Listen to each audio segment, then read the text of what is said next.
Hello and welcome to this week's episode of Amplify, where I am in conversation with Vidya Vishwanathan, the director of the Environmental Justice Program in India that is run jointly by the Center for Policy Research and Namati. This program has created a network of grassroots legal professionals who research questions regarding environmental law implementation and citizens' empowerment by participating in the process of resolving environmental non-compliance and related impacts that affect communities. The program's paralegals are trained in basic law and in skills such as mediation, education, and legal doctrine. Through this process, the program builds on epistemic community geared towards finding solutions to environmental challenges. And I know that that's a lot of big words, but we are here with Vidya, and I'm sure she's going to break it down for us to talk about how law can essentially empower grassroots communities. So thank you so much, Vidya, for being here. Thank you. Thank you so much for having me here. And before we begin, I would just like to acknowledge the fact that I just happen to be the voice over here today. But the learnings from our long journey on this program has been a shared initiative, a collective vision of some very amazing people, sitting across the country, who at this point in time might be actually be busy drafting a complaint letter or working with a community partner resolving some environmental issues on ground. So just wanted to mention that it's a collective effort and joint initiative, and I happen to be a voice here. And thank you so much for having me here. Thank you so much, Vidya. We're so happy that you're here with us. So just to sort of set the stage a little bit, just contextualize the tone of our episode today, can you talk about what India's climate action plan is? This is a very complicated question because we might have actually we have volumes of books written on this question, but let me try and respond to it using our experience of working on this program. So see, India has had a series of initiatives and programs, be the National Climate Action Plans in 2008, which was followed by a number of initiatives, be it ratification of the Paris Agreement, ratification of many international protocols. But before we get into all those details, it's quite useful to understand the context of where it is all coming from. So the environmental situation in India is quite worrisome. With every passing day, our country is kind of exhausting its natural resources in an unprecedented manner, gutting the ecology and triggering adverse impacts on the lives and livelihoods of communities that are dependent on it. And if we look at the facts and figures, it corroborates this worrisome trend. Global Climate Risk Index of 2018, published by German Watch, a non-profit organization, actually ranked India as the 12th most vulnerable country to climate-related events. Every year, it kind of estimates that there are more than 3,500 deaths attributable to the climate risk events. Wow. And in a recent Yale Columbia Environmental Performance Index, India was ranked as 177 out of 180 countries, and as per many studies, 7 out of the 10 cities with worst air pollution on Earth are in India. So what I'm trying to say is, like, just by the look at these figures, we understand that the kind of urgency the climate crisis is kind of staring upon us. And if you see these figures in the context of the various actions or the plans undertaken by the government to mitigate the risk from climate change, anyone would say a lot is missing. There are numerous, like I mentioned, there are numerous actions, there are numerous initiatives. There are 9 missions under the National Action Plan for Climate Change. But clearly, these actions are falling short of mitigating the impacts from the climate change, both in terms of its scale and its efficacy.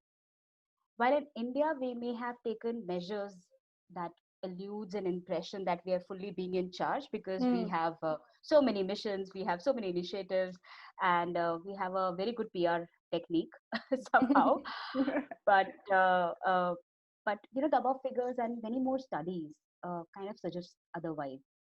Even the public discourse on how climate change had to be retermed into 2019 to climate crisis kind of just emphasizes the urgency required to take action and illustrates how at global level, not only at the level of India, we need much more to handle this crisis. There are many debates about what's missing in the existing climate action plan, and given the environmental issue could be seen as an intersectional problem, uh, I think it it warrants an eclectic range of proposed solutions. Because for some people, the environmental problem is purely environmental, which requires an environmental intervention. But for others, it could be a matter of justice and human rights. And yet, for others, it could be an economic issue which could be managed through a technical solution. So, what I'm trying to say is there are many ways of going about this question, and we have seen a wide range of possible solutions being offered by the state. But one thing that is clearly missing from this action plan, from the current from the existing initiatives or the existing action plans on climate change, I would like to locate the problem is somewhere between the growing affinity to see environmental resources only for its economic functions, devoid of its social and ecological value, which are deeply connected to our lives. So if Mm. we look back, this inability to see environmental resources for all the critical functions it plays is what has led us to this situation, right?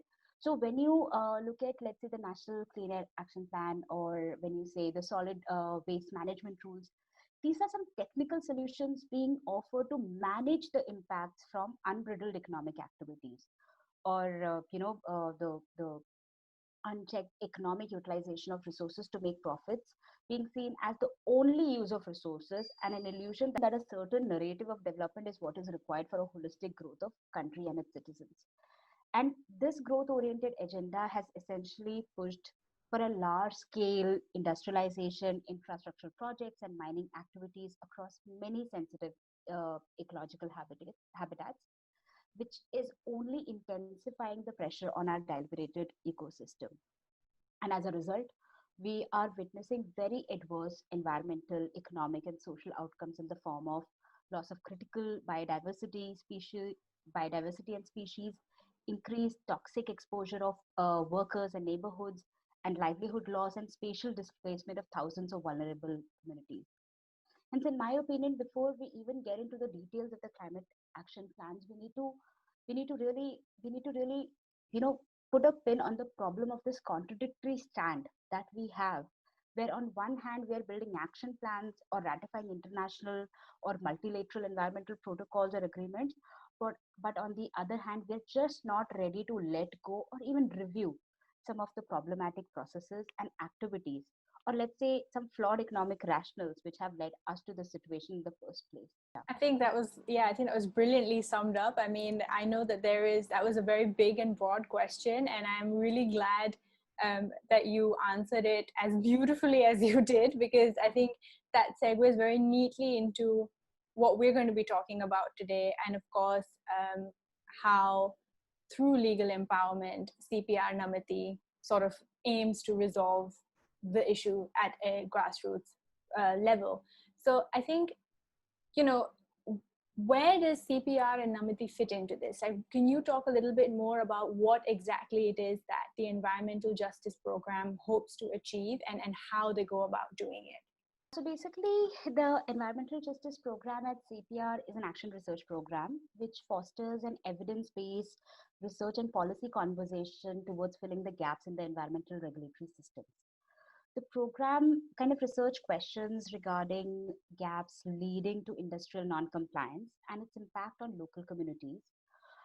We also try and understand the process of resolving these environmental non-compliance using grievance redressal mechanisms with the administrative body, and how the participation of affected communities could be the critical game changer in closing this gap. This program is a collaborative initiative, like I mentioned, between the Center for Policy Research and Namati, which kind of synergizes the strengths of both of these organizations, that is, policy research expertise and a honed legal empowerment method.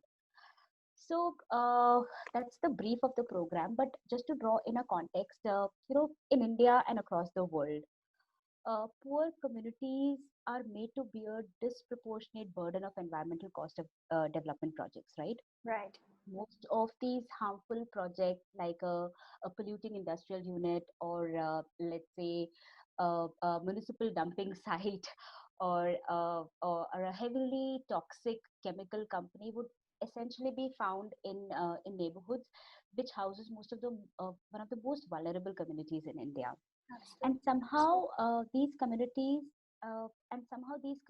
are made to grapple on a daily basis Mm. with the environmental impacts which expose them to toxic contamination, adversely affect their livelihoods, and impose restrictions on their access to common resource and mobility.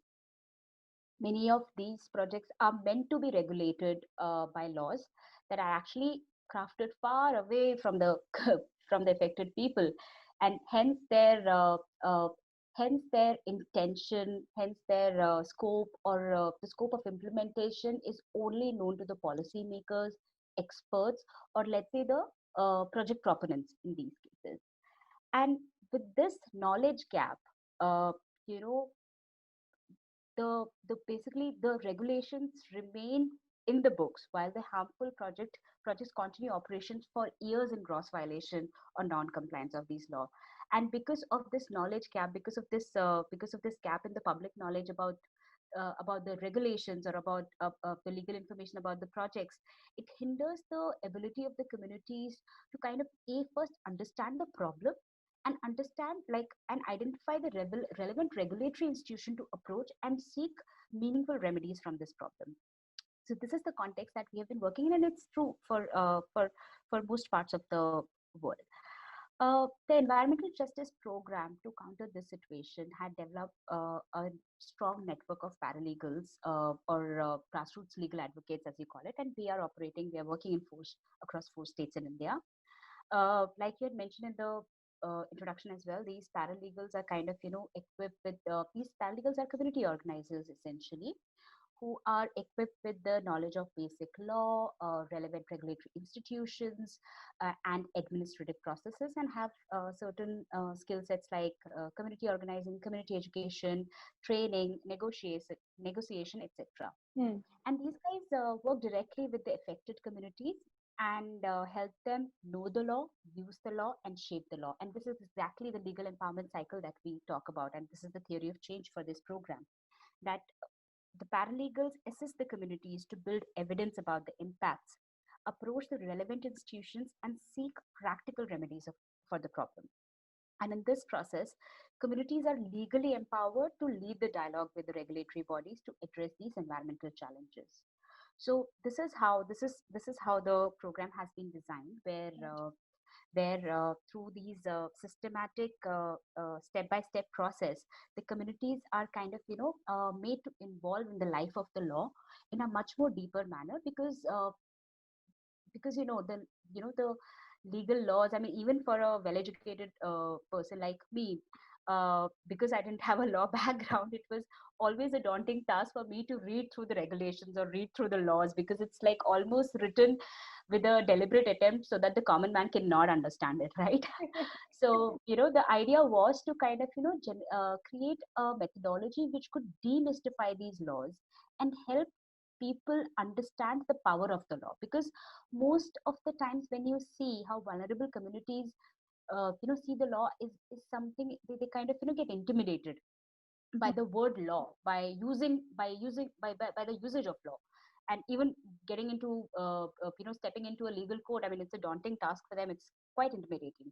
So the idea was to demystify law for them and then legally empower them so that they can actually utilize the law for securing their rights.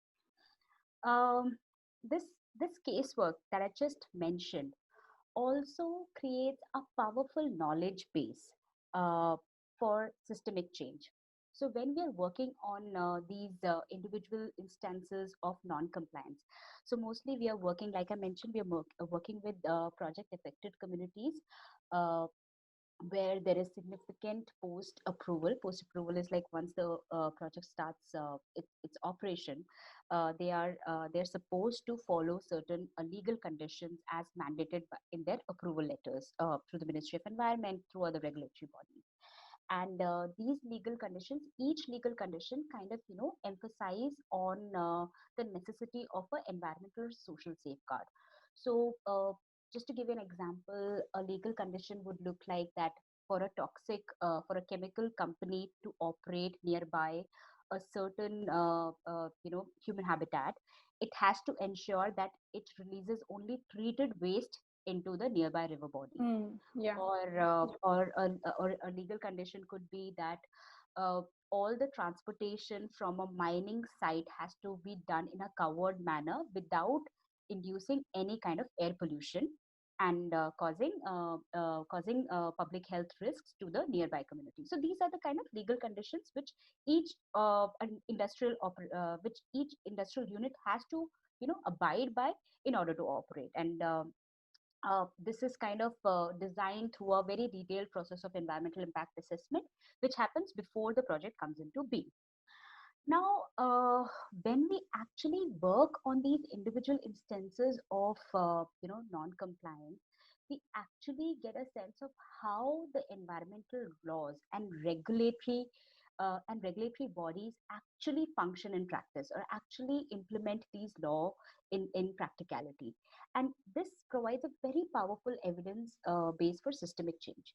So by directly engaging with the affected communities and helping them with the method to address these instances of non-compliance, we have been able to kind of, fine-tune our own understanding at a policy level of how these environmental legislations and institutions act on the ground, and how how effective are they in ensuring that environmental protection happens. So this data which gets collected is kind of aggregated, analyzed to identify the breakdown in the policy implementation process, and then it is systematically used to inform the policy making processes whenever possible. So let's say there are numerous examples, like you can actually find a lot of our teams have written popular articles on how certain policies, how these instances, how these small instances of non-compliance is just symptomatic of the structural breakdown of the regulatory body itself, of how there is it how there is a requirement of structural overhaul, because we have learned the gaps from these kind of casework, or from these kind of individual instances of experience of working through these individual instances. The communities and the paralegals are able to kind of refer structural overhauls in the system, which could just address all these problems at hand. So this is how we are working, where the casework definitely aims towards providing immediate temporary relief to the community members, but also kind of plugs into the larger discussion of how the laws have to be overhauled, how the laws have to be reformed to understand the issue at hand deeply, and then accordingly draft a remedy to address the issue. So this is in nutshell how the program kind of works. I really liked the bit where you said about how the entire aim of the program is to demystify law, right? Because essentially law is meant for the people. It is meant to empower the people, right? But of course, because of the language, because of the sort of feel that it has gone into, it has actually excluded the people it is supposed to empower, it is supposed to represent. And then when you add to that, I'm glad you also brought up environmental impact assessments. When you add to that the environmental regulatory framework in India, and how at present there are all these efforts to dilute it, what is the impact of that on your program? What is the impact of that on people who are working within your program to use law as a tool to seek redressal? Because if you're sort of you believe in it and you're working within it, but then at the same time the institutions themselves are diluting the framework, what effect does that have on the work that the paralegals are doing? Yeah, so basically, before we get into the EIA draft 2020 issues, I mean, it became a big issue, and I'm so happy that we saw a lot of young faces leading this movement, asking the right questions at the right point in time. And I think this was a historical moment for a lot of environmental action groups, because we had not this saw an unprecedented support from the common people. So it was a fantastic moment for a lot of us, because this is exactly the kind of pressure that we really need to build around these questions, because it's as urgent as one can find it. But before we get into the regulatory, the EIA regulatory framework, I just want to talk two things about the overall environmental regulatory framework in India, Mm-hmm. and the kind of legacy problems it suffers from. So, like I mentioned about how we are working on the industrial on the issues of industrial non-compliance and things like that, we need to understand that in India we have a web of comprehensive environmental regulations which are meant to maximize ecological protections while minimizing the impacts on it from human activities. But if whenever one looks at the ground situation, you'll see that these regulations are quite old and robust, at least on paper, but are Mm. very, very poorly enforced, which has led to environmental degradation, leaving a large number of vulnerable people, exposed to environmental and social impacts. Right. And and this is this is because that this is because of the reason that while we have always been while we have always been emphasizing that we need more stricter regulations, we need better regulations, no one has actually been talking about what about the processes through which these regulations are put into practice, right? So over here, before we talk about the environmental regulations or what could be an effective environmental regulations, I think the question should also include that how and why our regulatory bodies are not effective in implementing these regulations. Because if if you see the environmental regulatory framework, are some of our some of our most progressive and very just environmental regulation dates back to 1980s, and they are really robust on paper. But sadly, these regulations are kind of toothless because the regulatory bodies have not been given either enough power or enough resources to actually implement it, and there is lack of attention given to this question over here. Right. Secondly, like I said that environmental regulations or decisions around environmental regulations have traditionally been taken by very technical experts, policy experts or environmental conservationists, or let's say environmental experts for that matter. These regulations, which have actually real and profound impacts on the lives of communities, have never really bothered to kind of have communities take a legit stakeholdership in the entire decision making process. Mm. So that's another legacy problem that you see in all of the environmental regulations, where these are not democratized. It's still very technical domain where communities whose lives are governed by these regulations are not made party to the decision making Yeah. process, right? Yeah.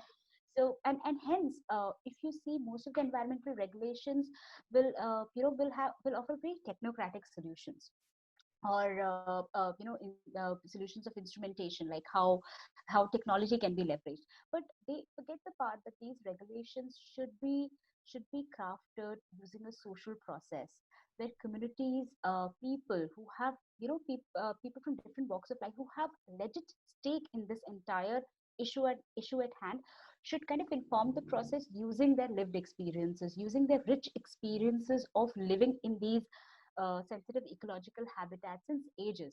I think a lot of tribal communities have much more richer experience of how to manage and conserve these ecological sensitive habitats that most of our technical experts are not being able to do, right? Yeah. And that's why we are seeing a massive degradation in these habitats. So I just want to highlight these two major legacy problems, which unfortunately our current regulations are still ridden with.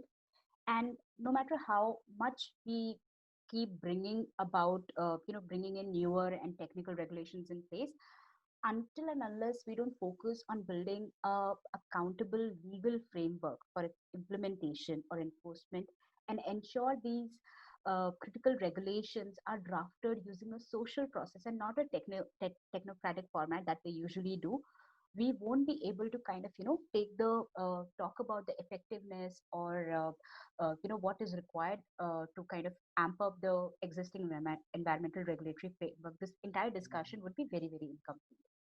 Yeah. Now getting into the now now getting into the whole issue of EIA 2020. Uh, for the uninitiated, I would say that the regulatory framework of environmental impact assessment lays down a process to assess possible environmental impacts of industrial, mining, and infrastructure projects before approving or rejecting its environmental viability, and mandating certain environmental and social safeguards in place to contain the impacts from the project. So it is a very, if you look at it, it is a very, very important process which tries to balance the economic aspirations of the country with our environmental reality, right? Mm. In India, this legal framework actually came into being in 1994. That was also changed across like multiple times in the span of 11 years, and then we had this EIA notification of 2006, which is which basically comes from its parent act, which is Environmental Protection Act 1986. Yeah. So in 2006, this EIA notification was passed, and which is what is currently in place, and we are thinking of replacing it with the EIA Draft 2020. Uh, before we talk about EIA Draft 2020, I just want to make one comment that EIA 2006 notification also has its own issues, which is getting exacerbated in the new EIA Draft 2020. Oh. So while it talks about, while it talks about bringing more efficiency and cutting down on corruption and things like that, that's the major rationale which has been floated around, right, for the EIA Draft 2020. Mm. We need to establish that, we need to understand that, what has been the history and rationale for this legislation. Even though it comes from a parent law of environment protection, the EIA's focus has always been to grant environmental clearance, that is to legitimize economic decision making from an environmental perspective. And even if you look at how the government analyzes or evaluates the efficiency of this legislation, the common yardstick of its efficiency is still measured by the ease of granting clearances, which should Mm. not be the case, right? Rather than the scale of environmental protection it has enabled. So you can see the intent of this EIA legislation to begin with is kind of skewed towards the economic, to enable the Yeah. economic To pursuit, facilitate ease rather of than doing business. exactly. Yeah. Exactly, and that's exactly what the EIA 2020 do, maybe in a brazen manner. Yeah. So I think so, for a lot of us who had been working with the EIA 2006 EIA legislation for quite some time, it was not a surprise when the 2020 draft came out, for comments, and it was kind of in the offing for most of us. We had an inkling it's going to get worse in the coming time, but yes, the timing that it was, I think it was gazetted on 23rd March 2020, a day before the whole nation went into a lockdown. Yeah. Yeah. While people were actually grappling with this entire global pandemic, you know, having these dealing with this hard-hitting economic, social, and health realities. Mm. I mean, it was quite an unusual time to kind Yeah. of get a EIA 2020 draft, which is like a major legislation of its in spite of in spite of its issues. I would say it is still one of the most socialized law, which has been used by the communities even in its current form to ensure that they still have a say Right. in how the environmental decision making process happens. Yeah. So I would just like to say that the basic rationale for this law has been the buzzword that we know, the ease of doing business, and the the whole idea is to make the whole process of EIA much more easier for the project proponents to either evade or navigate this regulatory net very swiftly with minimal oversight. So that's been the major, that I think that is the major, what do you call, the logic or the rationale behind Mm. the EIA draft 2020. And if you I mean, our team has written many articles. Actually, in fact, our team actually wrote a very in-depth working paper analyzing the EIA 2006 notification versus the EIA 2020 draft, and how these legal changes in the text can kind of the changes in the law, how it basically would translate into impacts or environmental or social impacts on the people. So it was a very interesting and rich document that the team was able to produce using the casework experience. Um, I think if it's a very lengthy law, it's an 83-page law, but if I want to just talk about the four major issues with the EIA draft 2020, is that it completely overturns some very fundamental principles of the environmental impact assessment as a process. First is, it offers blanket exemption to a lot many projects which have very significant environmental and social impacts. And by offering that blanket exemptions from the entire process, it basically kind of, undermines the precautionary principle of the environmental regulation, where, the value of understanding and ascertaining certain impacts beforehand to then accordingly prepare for the remedies to handle it. Second is that this draft completely and thoroughly ignores the role of affected communities in the entire decision making process. It rather, I mean, more than ignoring, it kind of, expunges the existing spaces Yeah. in the It legislation sort by of kind of, bulldozes over them, doesn't it? exactly, it kind of expunges the existing spaces by diluting it even further, making it even more tokenistic than it was actually in the current form. And then there are some very problematic issues such as the post facto clearance, where it's actually it's technically kind of legalizing violating units by giving them an amnesty that they can actually approach the ministry for an environmental clearance approvals even if they had been operating in violation for years. So if you remember the Vizag gas tragedy, Yeah. which had happened during the lockdown, that was one of the units which was not operating with a environmental clearance approval and had applied for a post facto clearance. So you can just imagine that by that just one clause, we have so many disasters in the making, Right. waiting for us actually.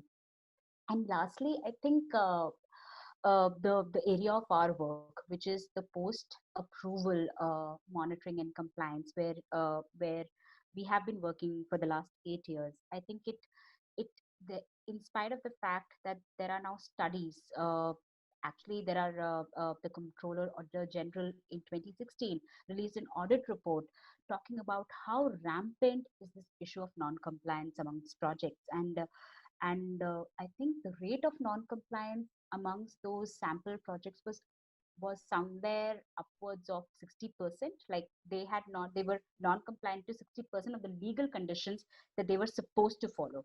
So in Wow. spite of these growing evidences, the current format, the draft actually proposed for a lenient monitoring framework, for a lenient compliance, where it kind of gave a lot of gave a lot of leniency to the project proponents to submit the compliance reports, which is right now twice a year.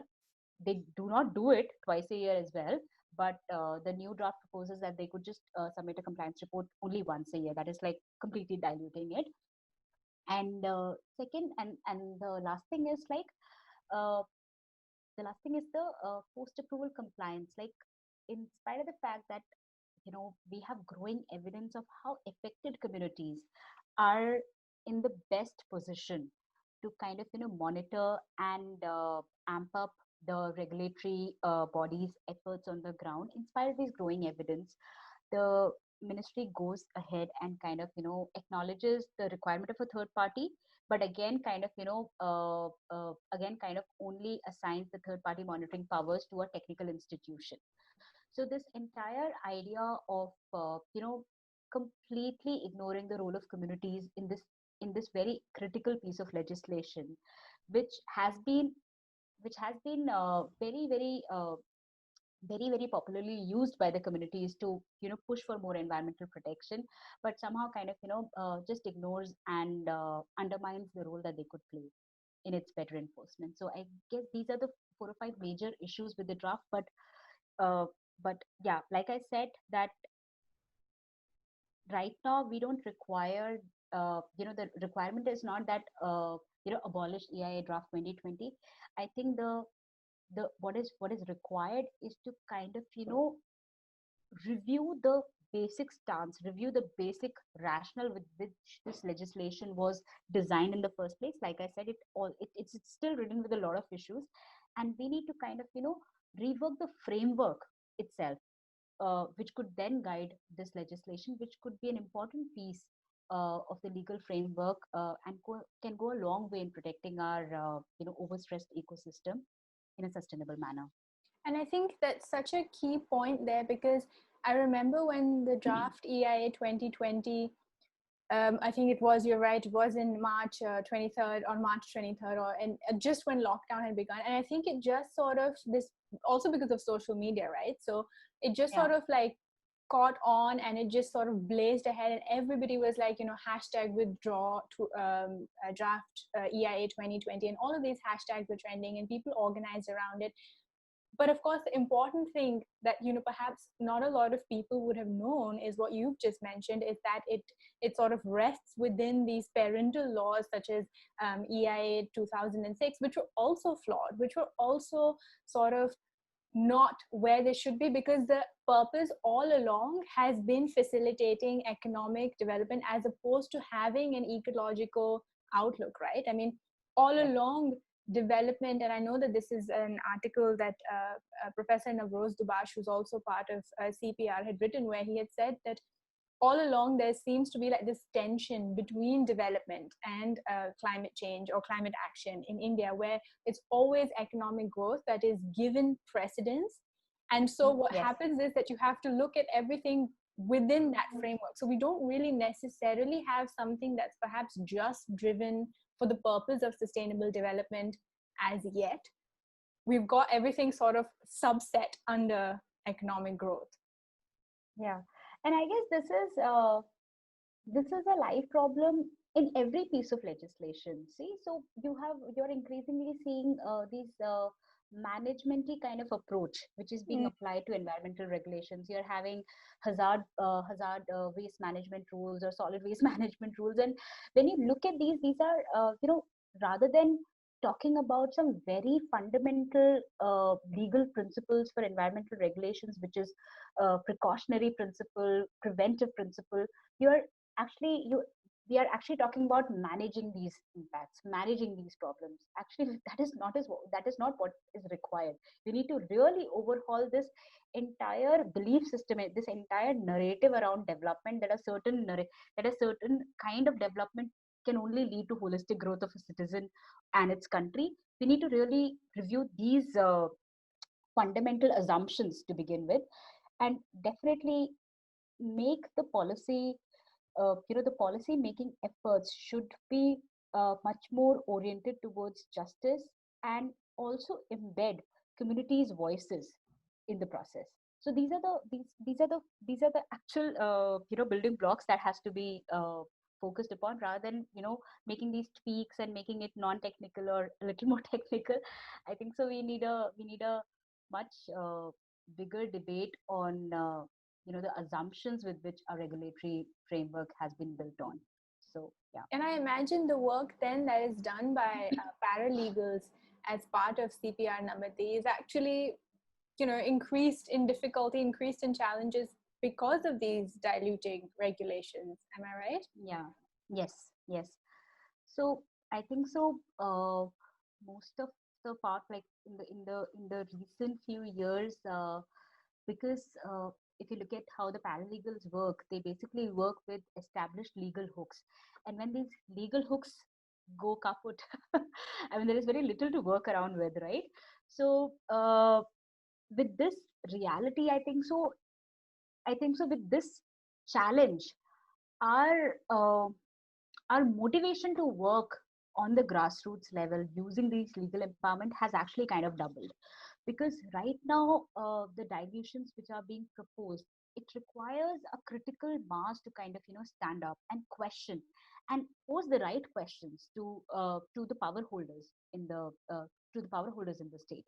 So in with such context, I think that our case experience and our paralegals have kind of has kind of helped everyone understand that these small breaches of law, these dilutions of law, are basically are symptomatic of a systemic breakdown in the regulatory structure. Right. And this missing link, which can make environmental regulatory system more effective, efficient, is this missing space or this shrinking space of affected communities to weigh in the regulatory decision making process. Because traditionally these decision making processes have been highly technical and expert driven, creating a wide disconnect between environmental science or technical knowledge and the lived experience of the communities who are impacted from these decisions. Uh, this disconnect is what is perpetuating further environmental injustice, as the concerns of the affected communities often goes missing in the equation. And I guess in this context, our idea of building a legally empowered community, because see, in uh, in the states where we are working, we have been able to demonstrate the value of affected communities, the participation of affected communities.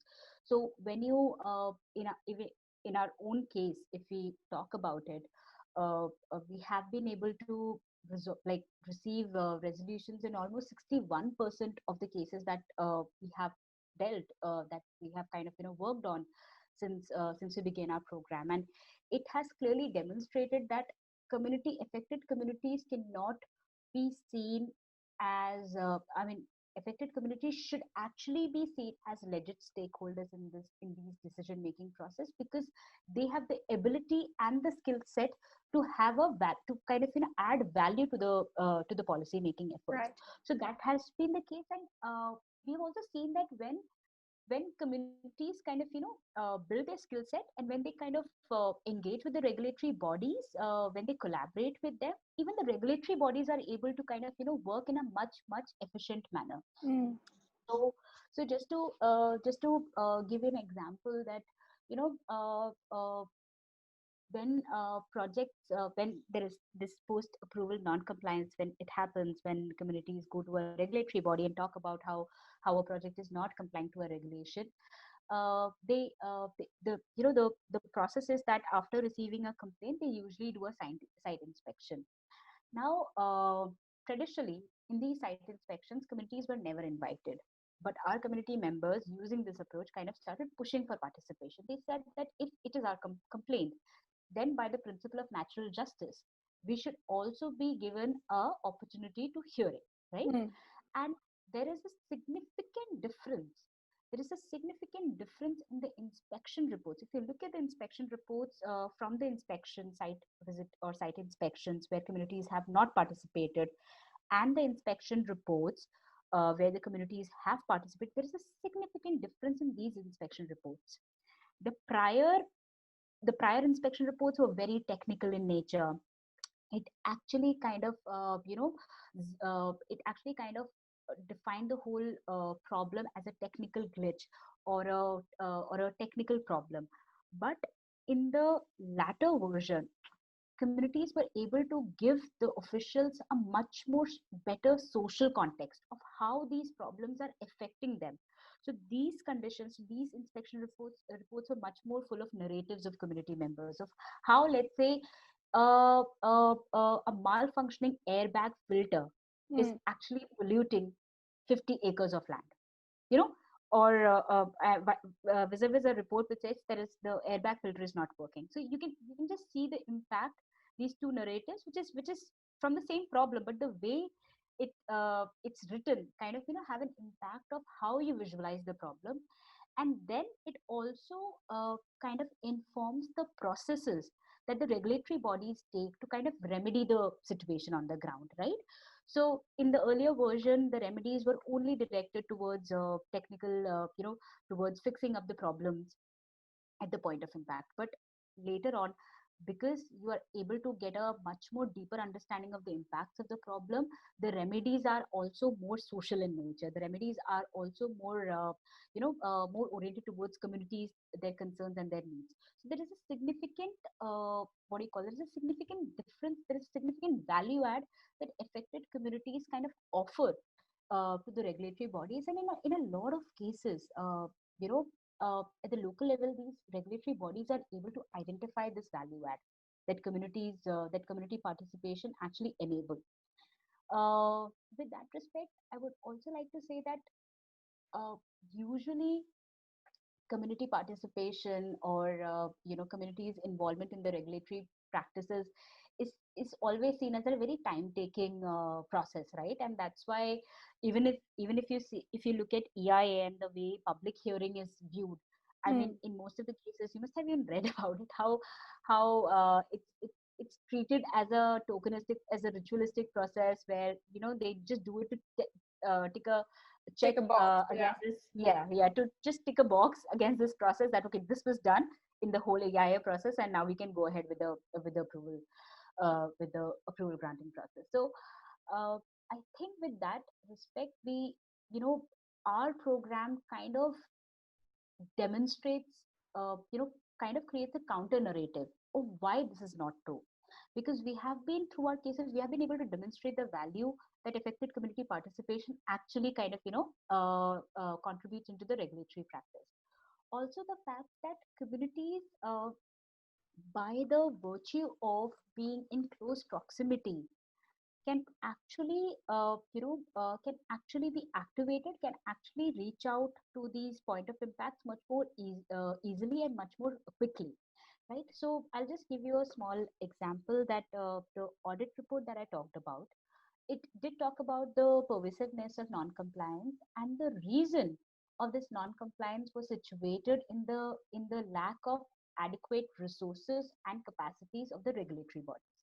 Just to give you an example, the pollution control boards, which is one of the most critical regulatory bodies in implementing environment regulations such as Air Act, Water Act, and also EIA to a great extent. The audit report in 2016 reports that pollution control boards face a staff deficit of 50 to 70% in most of the state bodies. The regional office of Ministry of Environment and Forest only had 15 scientists to monitor more than 15,000 centrally approved projects across the length and breadth of the country. So you can just imagine that there is already a huge gap between the rate at which we are getting the project approvals and the efforts that are being taken to bolster the regulatory infrastructure to manage these projects, right? So in so even if we have a robust institutional framework on paper, our existing structure simply does not have the resources, be it monetary or human or personnel, to strengthen the much needed regulatory oversight. And with our program's case experiences, we are able to kind of create a rationale for why involving local communities could be an economical and an effective strategy for regulatory bodies to amp up their regulatory efforts. So we know that we know that communities kind of live in the proximity of these projects. They have much more local embedded understanding of the geography, of the ecology, in a much better manner to kind of identify also the violations and the problems in the environmental regulations or its implementation. So there are many examples, and there is even a planning commission report of 2000. Actually, it was back then it was recognized that how local communities, project affected communities, could actually play the role of a vigilante to ensure that the regulatory bodies, to ensure that the regulatory efforts uh, are are being taken effectively, and also to ensure that there is no collusion happening between these the two actor arrangement, which is the regulatory body and the project proponent. So uh, I think along with effective regulatory efforts and efficiency in the regulatory implementation, one of the key thing which community participation also brings about is the transparency and the accountability, which is currently missing in the legal framework. And I guess our casework, our program has been able to demonstrate these values through their casework experiences so far. And one of the key things that have come up a lot of times in our conversation today, Vidya, is non-compliance, right? It is how essentially a lot of these projects are in violation of whatever the outline is or whatever their project proposal said, right? And although we've talked about how grassroots empowerment can sort of, address this, I think there's also a conversation about whether the legal institutions are able to hold companies that are, or corporations that are non-compliant to account, because certainly if people or citizens are doing their bit, then where do institutions come in to build that culture of accountability and to hold corporations accountable for environmental violations? Yeah. So, like I just mentioned that, when we started this program, on paper, we found our institutional framework to be so robust, so effective. But when we actually went on the ground and saw how they're operating, is when we realized that, what are the major gaps. So I feel that for any institution, and for that matter, if we talk about, legal institutions can only be robust and effective when they have a proper accountability framework, embedded within or built within. Mm. And unfortunately, the environmental regulation somehow kind of does not consider it as a priority per se. Rather, the environmental regulatory institutions are being designed or are being structured in a way to just facilitate the economic pursuits that they're supposed to enable, right? So even if you look at the environmental regulations like the EIA we just discussed, or the Air Act, Water Act, which are one of the most critical environmental laws managing pollution, or managing a lot of managing a lot of other environmental issues. Most of these regulations are very silent about the accountability factor, the social accountability or the public accountability element in it. Rather, it creates a closed door room kind of a scenario where these two actors, that is the policy, that are the regulatory officials and the project proponents, kind of have a free way to use the regulations in any which way possible that they deem it fit to be. So I think robustness of our regulatory institutions are somehow deeply tied down to the legacy problems, like I mentioned before as well, that it lacks the accountability framework that it should have. And second, these institutions cannot be effective unless unless they ensure that the communities have a space to engage with them freely, right? They need to be democratic, they need to be accountable in their own structure, in their own framework. And until unless that happens, these legal institutions would be serving would be serving the skewed priority that we've been talking about throughout, which is like quite prevalent throughout the regulatory actions or the responses that we Mm. have been seen over the last few years. So I think these two factors, that democratizing these regulatory institutions, plus by building the element of accountability, by building an accountable framework for for the action, is a must way forward. And my final question to you for today, then, Vidya, is if you could give us an example of how empowering communities and shifting the balance and the power of law in their balance has actually helped uh, people and communities in India, and just sort of, if you could just talk about perhaps some of the work that CPR-Namati is doing in any one of these four states that you've talked about, you listed earlier, that would be great. Yeah. So I think India has a rich experience of how people have been empowered by the law could definitely tip the scales of power imbalance, right? We kind of take a lot of motivation and inspiration from these numerous examples of communities when their direct participation in governance has improved its efficacy and made it more inclusive. I think, previous to CPR Namati, I was working in the field of social audit, social accountability on MG Narega. So I think we have numerous examples where community participation in the governance has led to better social and economic outcome. And I think a similar ideology, if implemented in the environmental regulatory framework, would actually lead to better environmental, social, and economic outcomes for all of us. Uh, uh, you know, We do have some spaces in the legal framework as well where it facilitates some community participation, but unfortunately its implementation on the ground is what is lacking.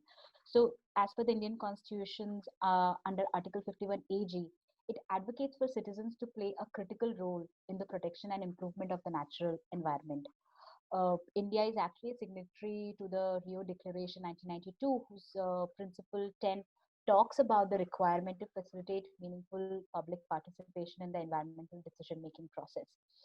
And like I mentioned, in our own program, we have been able to resolve almost 60% of the cases, demonstrating the value and efficacy of engaging local affected communities in the whole regulatory process, and how it could actually activate certain institutions closer to the point of impact, and legitimizes the role that communities kind of can play in improving the monitoring efforts of the regulatory body. So these are the few spaces where which I mean these are the few legal spaces which we have kind of activated.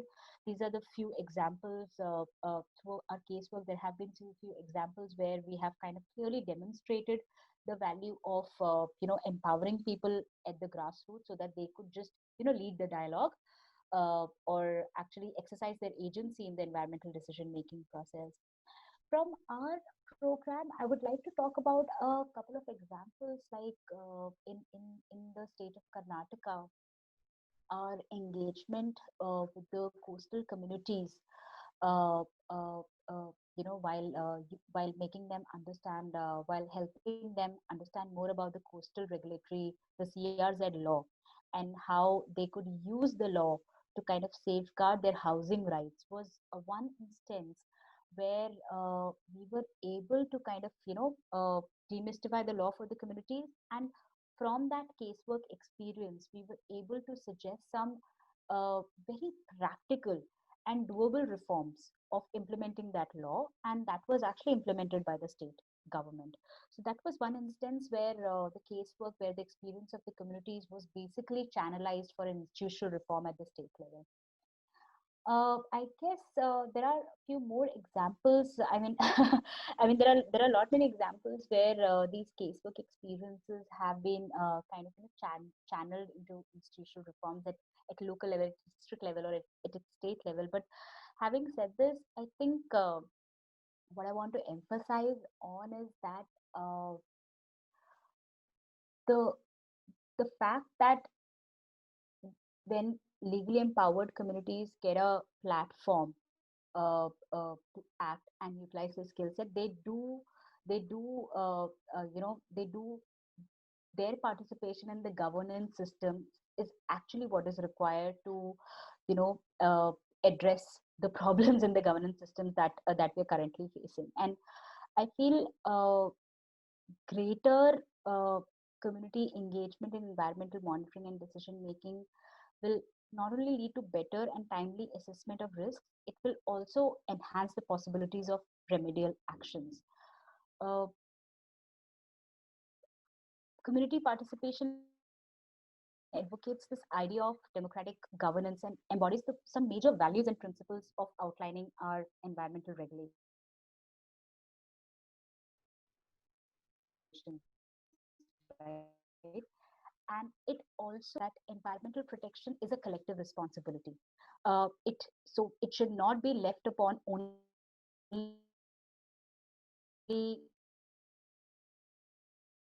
to the regulatory body. It's a public issue and it should be handled collectively by all of us using our own skill sets in the best possible manner. And I think this activation of organic leadership amongst the community members through legal empowerment also has the ability to realize intra-generational equity issues, keeping future generation at the center of environmental decision making. Because in the absence of a participatory space, communities suffer from the effects of environmental mismanagement and lack of accountability of institutions, right? So there is a growing acknowledgement of the relationship between society's social and economic well-being and its ecological health. So uh, from from our program, I think we have been able to initiate a debate on why there is a need to rethink and reform the expert dependent regulatory systems that deny the role of communities, and that deny the right of the communities to participate in these environmental decision making process, to kind of improve it, make it much more effective.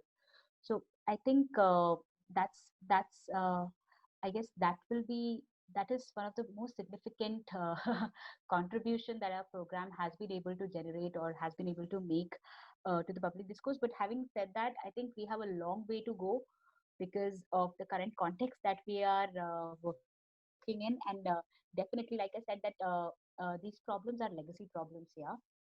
So it's not enough for a small team of, let's say, 30-40 people to kind of demonstrate the value. We need a much larger debate, much larger discussion on these on this aspect of how we need to democratize environmental governance before it's too late. Yeah, absolutely. Vidya, thank you so much for being here today, and thank you so much for explaining all of these different aspects of regulation and law and how they can be demystified and actually sort of be used to empower grassroots communities. Because I know that even for people who are activists or people who are, journalists or writers or whatever in the environmental space, it can be quite a task to actually, sort of wrangle through all of these different things. And I think it's absolutely wonderful just to, hear all about it from someone who actually works in this space. And thank you once again for being here. Thank you so much, Sanchi. And I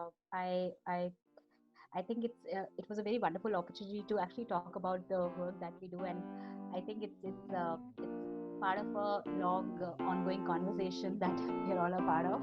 So thank you so much, and yeah, thank you.